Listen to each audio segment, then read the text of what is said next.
You're stealing all of the ice cream. As someone who wants to get elected in Karaki, this is going extremely well.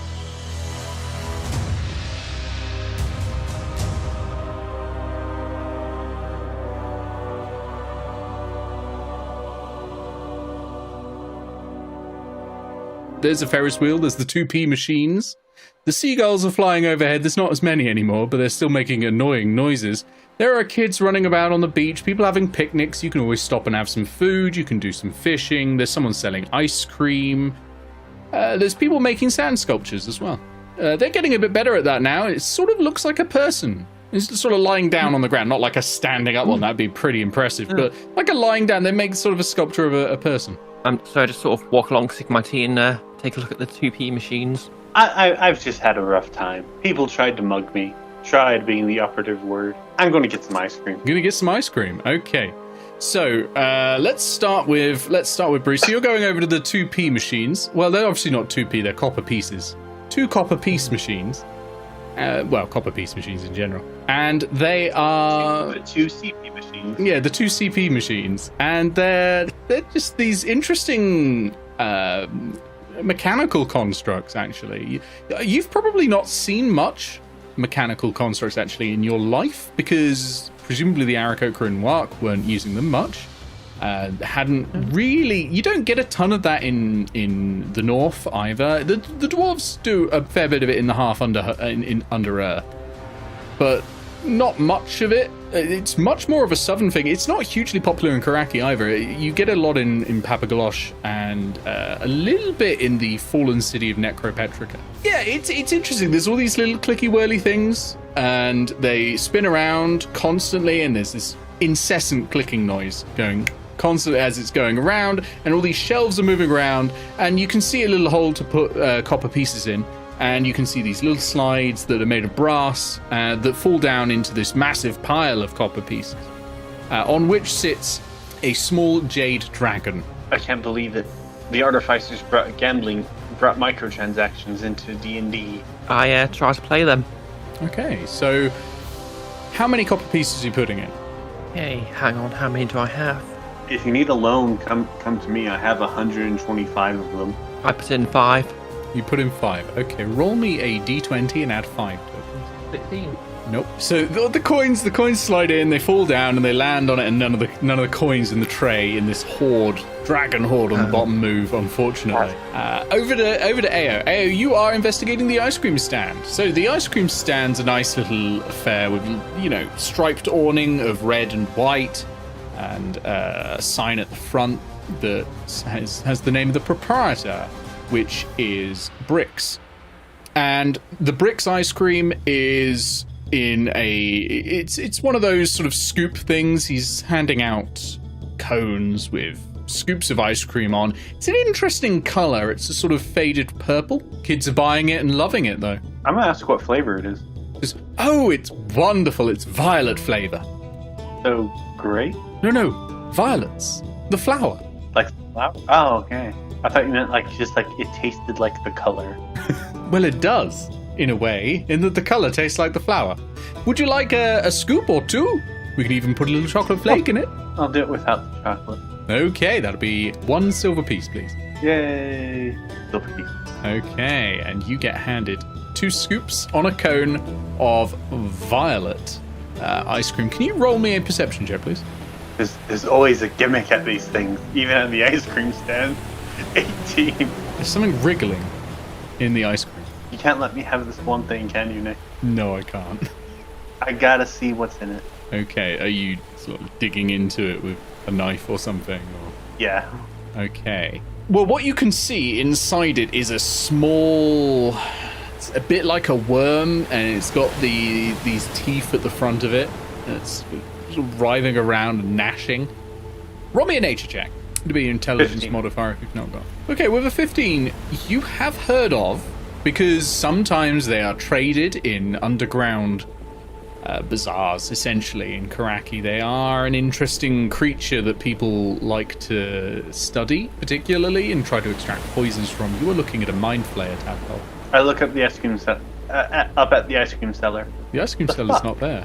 I mean, I'm definitely going to kill the Mind Flayer tadpole. Okay, you can do that by just stomping on it. These things are not very easy to, not very hard to kill. They are much more dangerous when they get inside you, though. How many kids are eating ice cream? 6. How many have finished their ice cream? 3. I gotta be that person, don't I? Yes.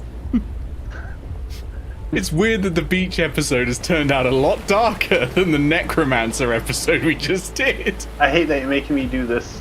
I'm going to throw some of my playing cards and knock the ice cream out of the kids' hands. All right, roll me some attack rolls, please, for the swipe as you try and go, or sleight of hand. Actually, I'll take sleight of hand because it's not an attack. A 22, an 18, and a 16. 22, 18, 16. I think that's going to be enough for all 3 of them, I think. So, splotch, splotch, splotch, the ice creams explode and splash onto the sand.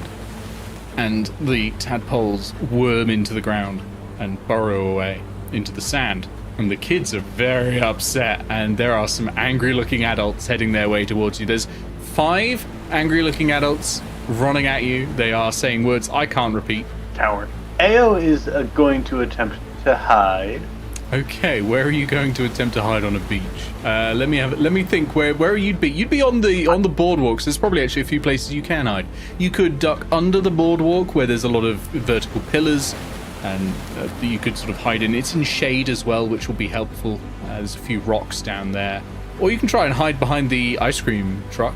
I mean, the vendor's not there anymore, apparently. Is it like, is the ice cream thing just like attached to the ground, or like does it have wheels? It does have wheels, yeah. Eao sees these angry adults come walking up to her. She grabs the ice cream cart and dashes. Okay, you're dashing with the ice cream cart. I'm stealing all the ice cream. You're stealing all of the ice cream. Christ, I thought Lex Luthor was bad for stealing 40 cakes, but you're stealing all of the ice cream. As someone who wants to get elected in Karaki, this is going extremely well. You're assuming they recognize me. The other thing, you're running along a boardwalk with this cart, and so it's bumpy because you're going over a lot of planks, and it's going. There's this horizontal panel in the top. Normally you slide it back and then you scoop out some ice cream. That has slid open. Tadpoles are starting to climb out and look at you. Roll me a dexterity check, please, because one of them is about to jump at your face. Does a nat 20? Yes, you're fine. So it goes, and you're like, and as I'm running, I'm going to slide the thing closed on the other tadpoles. Good idea. So you're sort of holding it closed as you're running. Yeah, you have essentially a cart full of mind flayer tadpoles on a beach being chased by angry parents, and there are, at least 3 children who probably have mind flayer tadpoles in them now, and you probably won't be able to identify them again. First things first, I gotta get out of here. You gotta get out of there. With my stolen ice cream. I mean, it's probably best you get out of there with the tadpoles anyway, because otherwise they might infect more people. But oh no! Mind flayers have come to Karaki. How terrible. Over to Grounded. Grounded, you are at the 2CP machines. Anyone who's tried to use a coin pusher knows what's coming next. I'm putting in 10. Putting 10. Okay, Easy. Roll me a d20 and please add 10 to the roll. And thus it begins. Okay, that is 25. 25. A single copper piece comes out.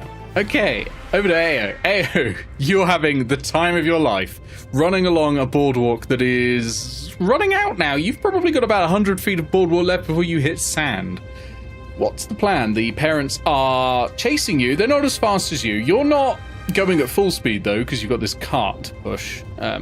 You're probably going at half speed. That's still 40 feet, and they can only do 30. So you've got a gap there. When I hit the sand, about how long would it be before I assume the boardwalk will be attached to a proper road of some sort. That is in the other direction. On this side, there is a bit of a dirt road nearby, but the first thing you're going to do is hit sand, and then you're going to have about 10, 20, I'm going to say 20 feet before you hit the dirt road. The dirt road takes you up the cliffs that Grounded had fun at. So you've probably actually just run past Grounded, but Grounded's too busy playing the 2CP machines. It's like, must be. You've run past going, Grounded! But you're like, must win.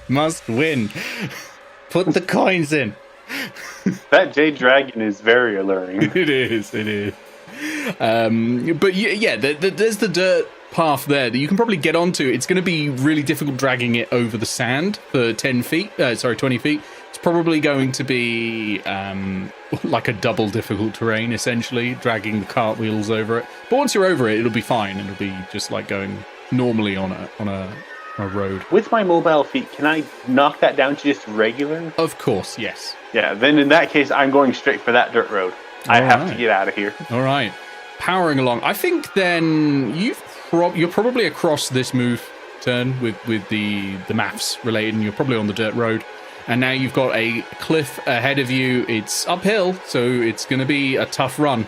But you can do that. You've done a lot of running. We're going to go to Grounded. Grounded, you're at the two CP machines, and a horde of adults have just run past. They sound very angry, but who knows? Well, what are you planning on doing? Okay, I turn to the adult and say, "Hey, has anyone got some change for a silver piece?" They have run past. They are not noticing anything, I'm afraid. However, there is a machine nearby that says change. And it's again, brass, clicky-clacky. But who knows, maybe that'll work. I put a silver piece in. You get a gold piece out. But no copper pieces. Not from silver pieces. Who knows what'll happen if you put other piece types in, but not currently. Okay, I put my last copper piece in. You get a silver piece out. Okay, I put a platinum piece in. Nothing comes out, but you very rapidly shrink down to the ground, and your vision blurs a little as your eyes spread slightly apart, and you've been turned into a frog. Riveting. you can have inspiration with others. Yeah, you've been turned into a frog. The change machine works. You've got a long uphill dirt road ahead. Some of the parents are dropping out now though, because they are like especially particularly the barbecue oriented dads, they're dropping out now. But the ones who were here to do sports, they're still chasing after you. Along with most of the mums, because let's face it, it's the barbecue oriented dads who are going to drop out first. But more people are going to drop out as you go up the hill, because uphill is hard comparatively. Are you running up the mountain? And if you are, I will need a Constitution saving throw. Okay, you're both fine, and you're continuing on up the cliffside. So you're getting along there. It's not too heavy an incline at the moment, but it does get heavier as you go along, and you are rising up above things. You can see the kids running out into the sea and splashing around. And roll me a perception check, please. But there's also something I'd like to do. Yeah? But perception, that's 16. Perception, that's 16. Okay, you can see a large dark shape in the sea, but that's probably not something you can deal with right now. Because I have no other use for these. I don't think I'm ever going to be able to use these items anywhere else. I'm a dump one of the bottles of soap I have behind me, kind of like an oil slick. Fantastic. You're going to drop some soap into the ground and hope that works like an oil slick. And it might. They're running up to you and they're running over the soap. Realistically, that would not work, but I want it to. So I'm going to roll. Let's say there are 10 adults chasing you now, because, hordes, they combine together like that. So I'm going to roll a d10 and see how many fall over. 3 of them fall over in this, so they go skidding to the ground, and they're covered in dirt and soap, and it's kind of all covered all over them. They're not having a great day. First, you have destroyed their children's beloved ice cream, then you've made them do exercise, and now they've fallen over. One of them sprained a leg. It's not great.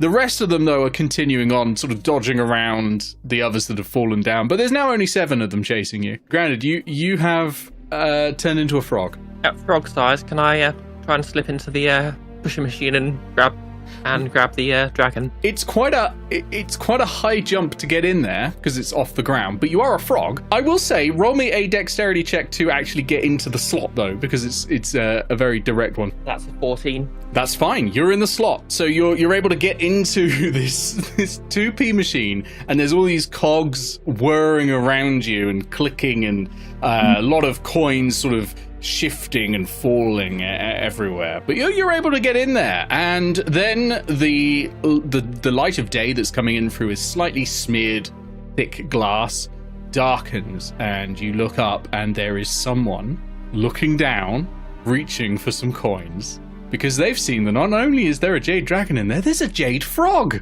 How how fantastic. And they're about to put coins into the machine, and everything will start moving very, very quickly. Over to Eao. If you are running again, I will need a Constitution saving throw, and I'll do one for them. But let me know if you're not. About how far am I away from the parent? Probably got 100 feet on them at the moment. Eao's going to stop, turn around with the cart in front of her, and start charging at the parents with the cart in an attempt to intimidate them. Okay.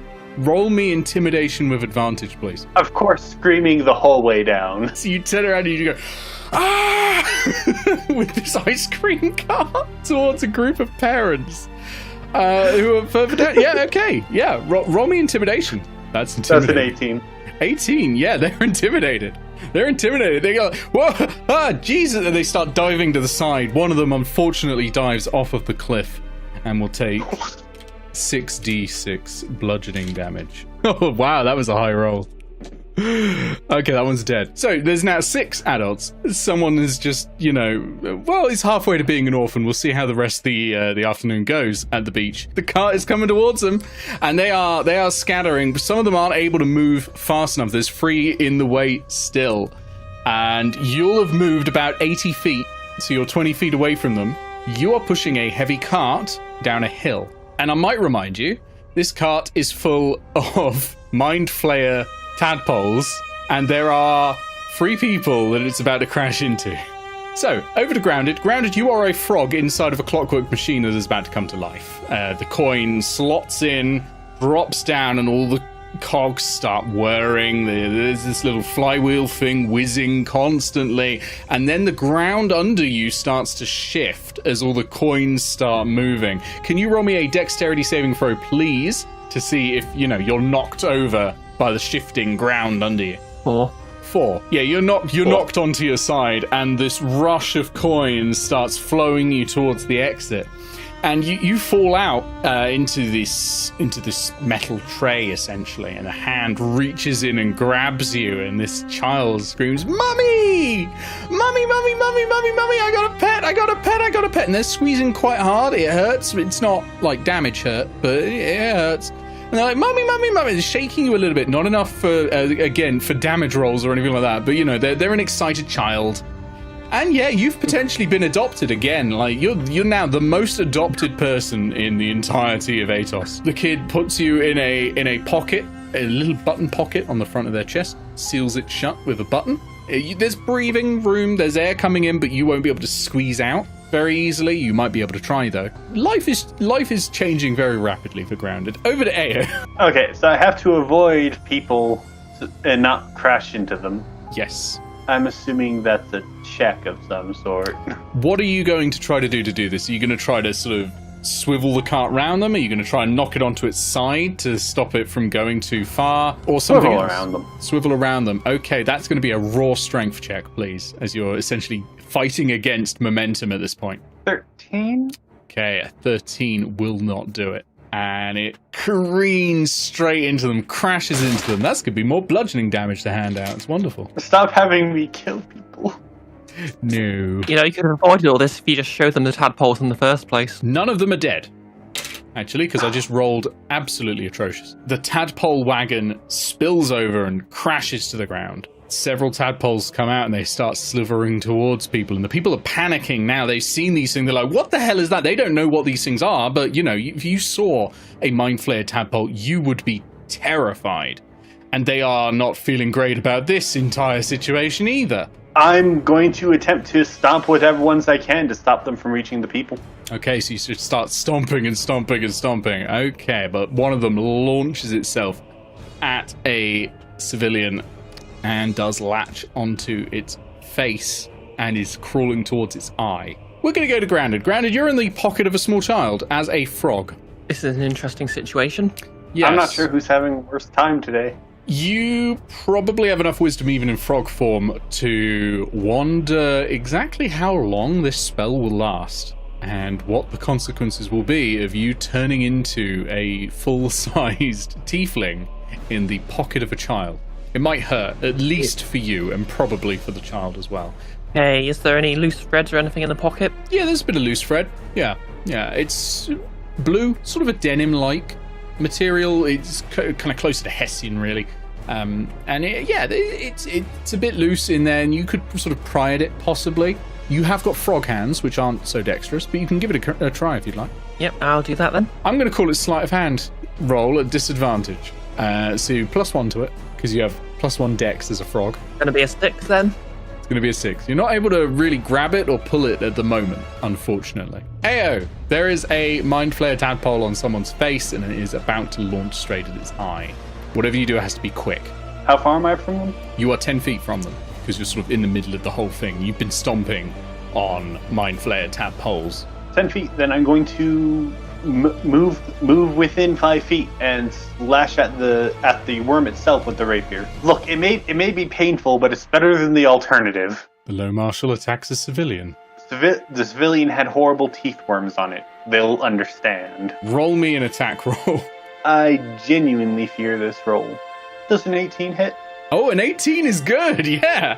So you launch forwards with the rapier just ready to and sort of knock it off the person's window. With an 18, you don't even leave a scratch on the person behind. You just flick them off with perfect dexterity with your sleight of hand that you've been training with your hand precision, doing card tricks and all that.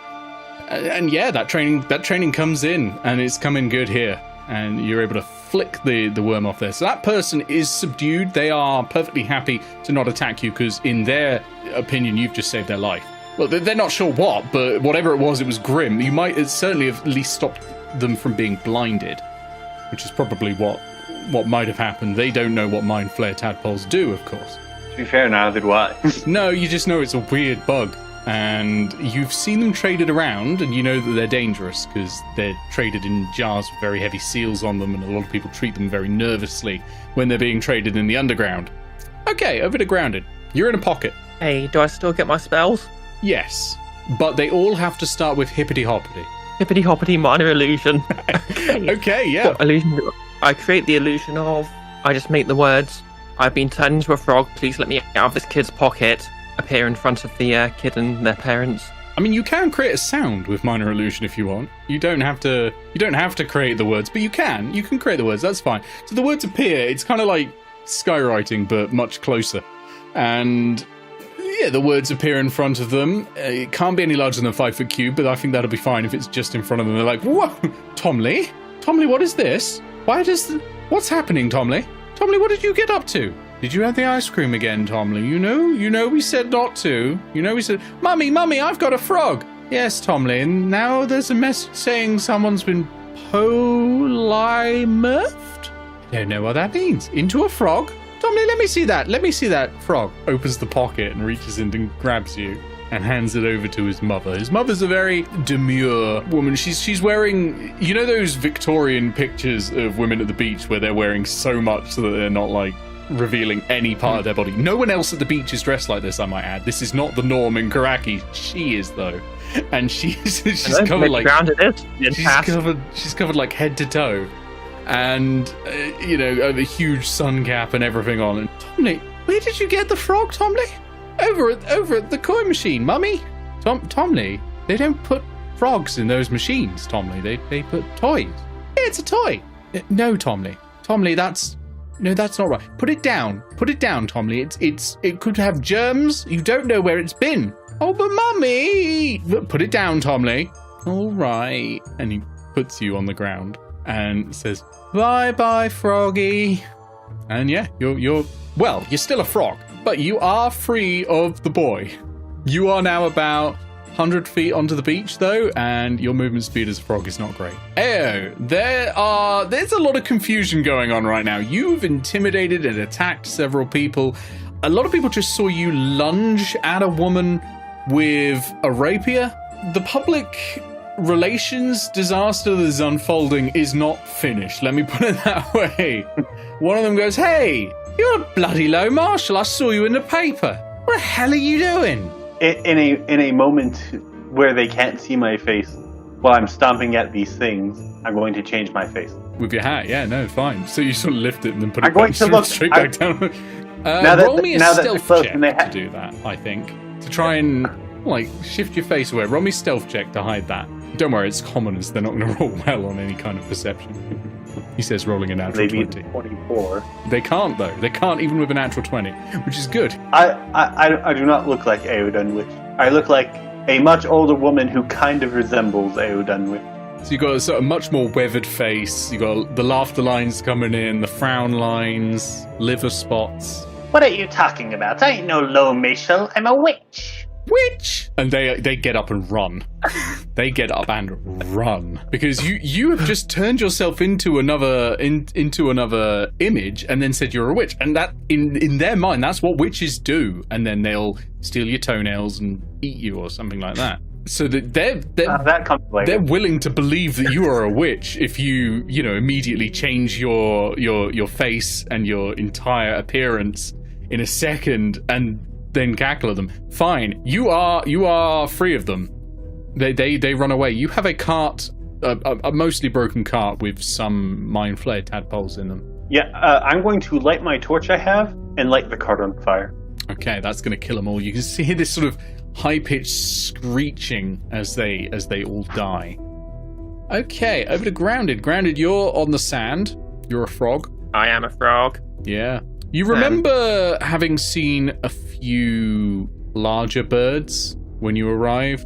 Albatrosses, that sort of thing, pelicans, things that... Yeah. I burrow under the sand. Yeah, that's fine. You can do that. That's fine. So you're under the sand as a frog. No one can see you, and Eao won't ever be able to find you. Eao, what's your plan now that you've had fun with the ice cream vendor? There are some 2 CP machines. They are a riot. Eao's not going to be herself for the rest of this trip. I have pissed off way too many people. Someone may have died. That's not my fault. Yeah, someone has died. May have died. Has died.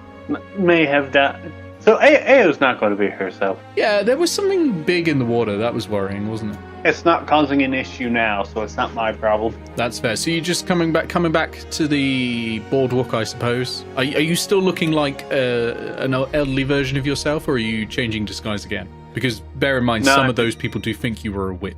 No, I'm changing my disguise again. What is the new Eao Dunwich? I'm probably going to be like a young half-elven girl. Sounds great. A few of the barbecue dads are now looking over. A few of the barbecue mums as well. Grounded. You are a frog currently in the sand. It's great. It's cool. It's very chill all around you. It's kind of sticking to your, what is it, mucus? And the sand is stuck to you. It's coarse, it's rough, and it gets everywhere, as you are very quickly finding out. Hey, can I just vibe until it wears off? You can try doing that if it wears off. That's fine, yeah. Can I just sort of burrow towards the thoroughfare again? Sure. It's probably going to take you about 8 hours to get to the boardwalk, crawling through the sand underground as a frog. You know it would be much faster if you were hopping there. That's the standard way frogs move. Now I can see to the hopping. Yeah, okay, so you're able to move, I think it's something like 30 feet. You'll get there soon enough. It won't take very long at all, probably half a minute, ribbit, and you'll be there.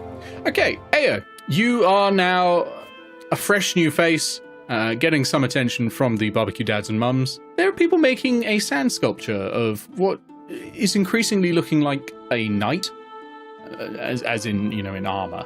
And there's something dark in the water out there, and there's kids splashing around in the water as well.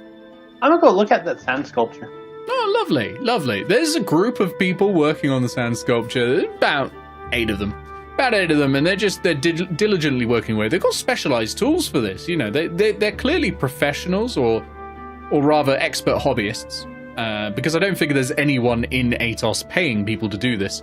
And they're on the ground. They're looking at it very, very carefully. You approach, of course, presumably keeping a little bit of distance so you don't trample all over it. And one of them looks up as they see the shadow coming across and goes, "Oh, you care to join us?" Sure. What are we making? We're making one of the most famous knights of, admittedly, Garakian legend. But Garakian legend, as you probably know, doesn't go back that far. But this is Sir Ansem. He was ever so handsome. At least that's what they say. He always wore armor in the depictions, so who knows? But Sir Ansem, if you'd like to join us, we have more tools. I'd be happy to help. This Sir Ansem sounds like a very wise man. Have you not heard of him? We can tell you all about him. So they're happy to let you join in. Roll me performance, as this is a performance of sorts. I'm good at that. 26. 26. Okay, so you are really good at this. You're a damn hand at this. You've never done this before, as far as you remember anyway, but I guess it's not too different from forging documents and stuff like that. You've had to do that before. It's all careful hand movements, and careful hand movements are things you're very good at. So people are noticing actually how careful and steady your hand is as you're carving, particularly the little where the chainmail is on the gorget, doing the intricate individual links, and they're looking and they're like, wow, that looks way better than mine. You see the other person's one, it's naff. And yours almost looks like individual chain links that are in 3 dimensions, is just a texture, basically. And they're looking and they're like, that's amazing. Do you do this often? I do similar work. Oh, wonderful, wonderful. Well, if you ever need a job, we do pay quite well. I think I'm good on the job department. Oh, well, if anything ever changes, because you know how these things are, it's an unstable environment at the moment, what with the war that might hit any time. So you just let us know, because there's always demand for this sort of thing. And we're going to go over to Grounded. Grounded, you are on the boardwalk now, and you are a frog, and amusingly, there is traffic going left and right. We won't do a game of Frogger. What we're going to do is we're going to go for investigation checks on your ability to essentially work out the best times to jump through by calculating the best times to jump through. That's a 10. That's a 10. That's what you needed. And you are across to the other side. And so what you're seeing here is you've got the 2 CP machines. There's loads of those. And there is, of course, the change machine. And we go over to Eao. Eao, you're having a nice time carving things. One of the other carvers next to you goes, so are you a fan of Sir Ansem? Or did I hear you say you didn't know much about him? I don't know much. I'm just here for the fun. Oh, okay. Well, I can tell you all about him, of course. I mean, I'm one of the foremost historians on Sir Ansem. I work over in Karaki. I don't know if you've been to the city much. I mean, we're not far from it now, but some people don't like to go there. The thieves, you know. Terrible people. Oh, atrocious. If I ever caught one, tell you, I would give them a rousing logical argument. Well, Sir Ansem was an interesting old man. In his youth, he was, of course, so handsome and gallant, and everyone writes all of that. But it was when he was in his elderly years, and he started putting down his words. He wrote history. He was one of the first historians, you see. First person to write down the true accounts of what happened, or at least his accounts of what happened. Maybe that's why they call him the Handsome. Who knows what he looked like? We only ever get depictions of him in armor. So they're putting the finishing touches on it. Looks great. I mean, you've never seen this person in your life. And if all of the depictions are in armor, you're not 100% sure how they got with the visor up, the nose and all that, and what that was looking like. It does look a little bit actually like one of the people here. One of those people goes to the top and goes, it's great, it's perfect, it's just what we need, and reaches into a little pouch and gets out a small bag of powder and starts sprinkling it on it and starts saying some words that you don't really understand. And everyone else starts chanting. Over to Grounded. I see the change machine. I don't suppose something on there I could just squeeze into. There is a hole at the bottom again, which is where most of when you put in the silver piece and the gold piece came out, that's where it came out. So you could go in there probably. Try and squeeze in. Leaping up, I'm going to need a dexterity check to see if you can get into the slot again. Same with the 2 CP machines. 10. 10, you're fine. You get up and in there, and there's this tube on the way in. It's a brass tube. You can't really see anything else around it, but it seems to curl around inside it. Are you going through there? Yep. Okay. You start crawling through. Start pulling yourself up through the tube. It starts spiraling around. It starts glowing around you, and you're crawling through, and you feel your body start to change, and you're inside this machine, and you're growing. And we go over to Eao. Eao, there's a lot of people chanting all around you. You don't know what words to say, really. I'm going to start slowly backing up. I don't want to be in this weird circle.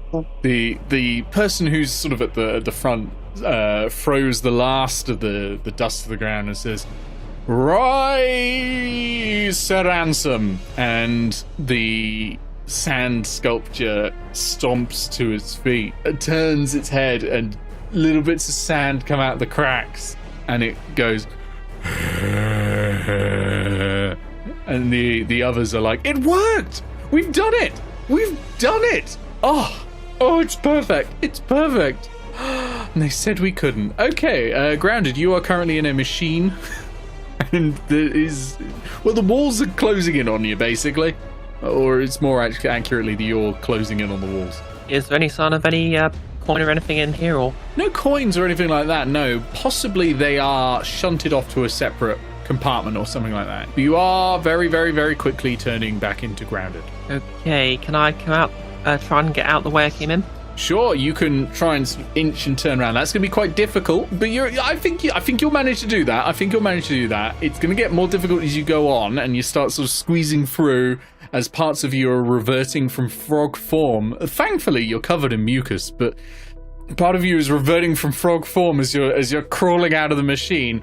Can you roll me a Constitution saving throw, please? That's a dirty 20. Well, that's fine. You're good. You're good. You're able to, it's starting to hurt, but it's not like squishing the life out of you yet. And you're crawling ever forwards to try and get out. I think you're pretty much at the exit. I don't think you got too far in, and it's gonna take a strength check to pull yourself out, though. Luckily, the front of you seems to be returning to Grounded form. So, Grounded, you're getting your strength back. With your strength modifier, give me a strength check as you try to pull yourself from the machine as it's scrunching in on you.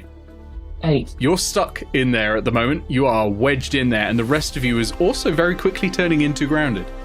Over to Eao. Eao, there is what appears to be a large sand knight on the ground staring at you directly and going, "Ugh." The other people, the figures around it, look at you, look at it and go, killer.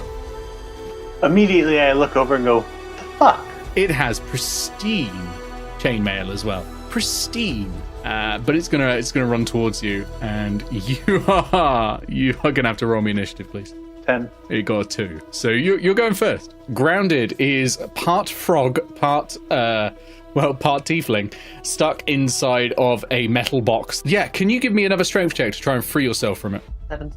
17. Okay, that's enough to free you. You with what sounds disturbingly like you launch yourself out of the machine and land on the ground, thankfully wearing your clothes because there's a lot of kids around. And yeah, you're still covered a bit in frog mucus, which is a bit and sand, which is coarse and rough and has gotten everywhere.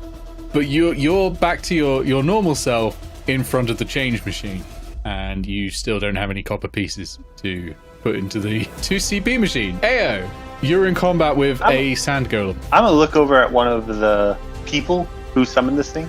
So is this actually Sir Ansem or just like a mindless beast? Oh yes, Sir Ansem very much was a mindless beast.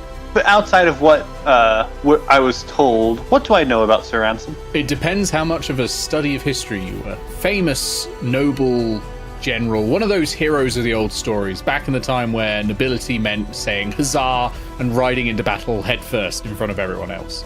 As long as you were at the front of the charge, you won the war, even if realistically you lost. He's one of those spend all of my men's lives just so that everything looks victorious. Then in that case, I'm actually going to try to make a gambit. I think that's the right word. A gamble here. I'm gonna look at the Sir Ansem, because I'm not sure if this is actually Sir Ansem, or I'm gonna look at him and then I'm going to take my rapier and point at the shadow in the water and say, "Look, a monster is attacking. Lead your men into battle." Roll me a persuasion check, please. I think that's an 18. No, that's fine. That's going to be enough. It immediately turns around and it points at the people that created it, the sculptors, and goes, "Go! Come with me! There is battle to be had!" And he runs towards them and picks up 2 of them and runs into the sea. He's made of sand, so he immediately dissolves. I then look at the other 4 that are still with me. So, where do we go from here? They're just fiddling at the edges of their shirts and going, "Well, this is awkward, isn't it? How about we pretend this didn't happen?" How about you start running and I'll think about it? They immediately bolt and pad off towards the 2P machines. And Grounded, you are freed. and you have no more copper pieces. The 2 CP machines are still sitting there glinting ominously. There's a jade dragon in one of them. You two are free to have a lovely day at the beach and head off. And I'm actually going to go to the 2 pence machine. yeah, sure. You can put in some copper pieces if you'd like, or you can have fun with the change machine. Is the Jade Dragon is still in there? Yeah, the jade dragon's still in there. Yeah. Fuck it. I'm putting 125 copper pieces. Okay. I'm gonna be that asshole at the change machine, at the coin pusher. Roll me a d20 with 125 added to it. Yeah, no, that's 140. Okay. So Grounded is sort of staring in at the glass next to you as you're putting in coin after coin, and she's watching each one go like loop the loop down, hit the coins, and everything starts shifting, and all the clockwork bits start moving. And after about 100 coins, it all starts to shift, and a load of coins fall out, and you keep slotting them all in, and the Jade Dragon is getting closer and closer to the edge, and it tilts and falls and lands wedged diagonally in the opening. Great, I'm cheating. I kicked the machine. Kick the machine. Okay, roll me strength check on that, I think, for how hard you kick it. 9. That's probably enough, actually, to be honest. And it dislodges, and it falls out into the tray, and you get back 35 copper pieces and a jade dragon. Grounded gets it. Okay, Grounded, you have a jade dragon. The moment you touch it, it feels magical. Fuck. You have what is known as a figurine of wondrous power. However, you have a cheap knockoff of one. But what you know about figurines of wondrous power is that if you use an action to speak the command word, throw the figurine at a point within 60 feet of you, the figurine becomes a living creature. And this living creature is a juvenile green dragon. The creature will be friendly to you and your companions. It understands your languages and obeys your spoken commands. You issue no commands, the creature defends itself but takes no other actions, and it'll exist for a specific duration. However, this one is not reusable. We have a one-time dragon to throw at somebody. Yes, essentially. A useful thing to have in your back pocket. Assuming you don't blunt into a magic-free zone and render it useless. I wasn't going to say anything.